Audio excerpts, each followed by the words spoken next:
Change is a constant in the BBC. I mean, I know that now. I don't think I knew that when I came into management. I think when I came into management, I thought I would be able to construct a vision and, work with my team to work towards that vision, editorial vision, actually. And over the years, I've come to realise that change is a constant, and it makes sense that it is. We work in the media, and the media landscape keeps changing. So we have to be involved in change, but it is really tough, and it's one of your big challenges as a manager to find your way through that.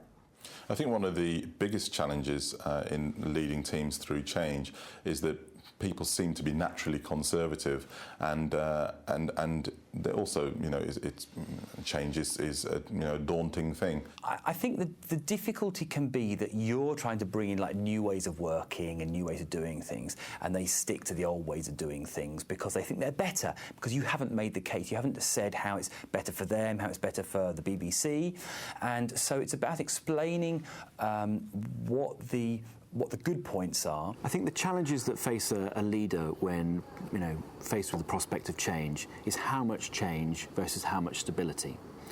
In any organisation, people like to know that they're going to the same desk in the morning, that their computer's going to be in the same place, and they like a sense of comfort.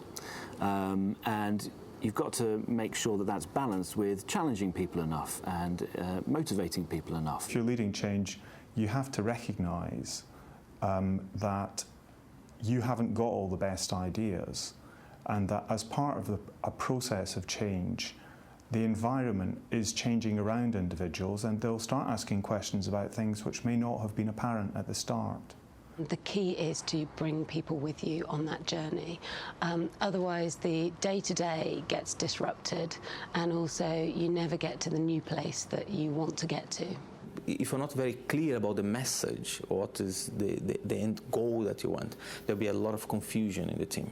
They will not know what to do. They will probably confuse you. You will be losing the sight of what the goal is, what's the objective you want to do, and the whole project will probably fall apart. When it comes to leading change, I think the main thing that I have to do is try to get my team, and then subsequently my team get their teams, deciphering the sort of big message and making it real for me as head of regional programmes on a very local level. So I'm very much the only person really in my area who gets all of the knowledge about the bigger picture and has to make it comprehensible at various different levels. For me, it's largely about modernising and refreshing our output, about working more effectively within the BBC and getting the best out of all the BBC's great content. I think it's about increasing the skills, the motivation, the flexibility of the people you work with. And as ever, it's about managing with limited resources. In previous generations, people had maybe one major shift per generation, black and white to colour, film to video. At the moment, we're having wave upon wave of change. We're having desktop editing, we have user-generated content, everything's migrating online with HD. People are bewildered by the array of change and the speed of change, and those who've been here for a while, or those who are just in, actually both apply, start to feel, do I still belong here? Do the skills that I was hired for still apply?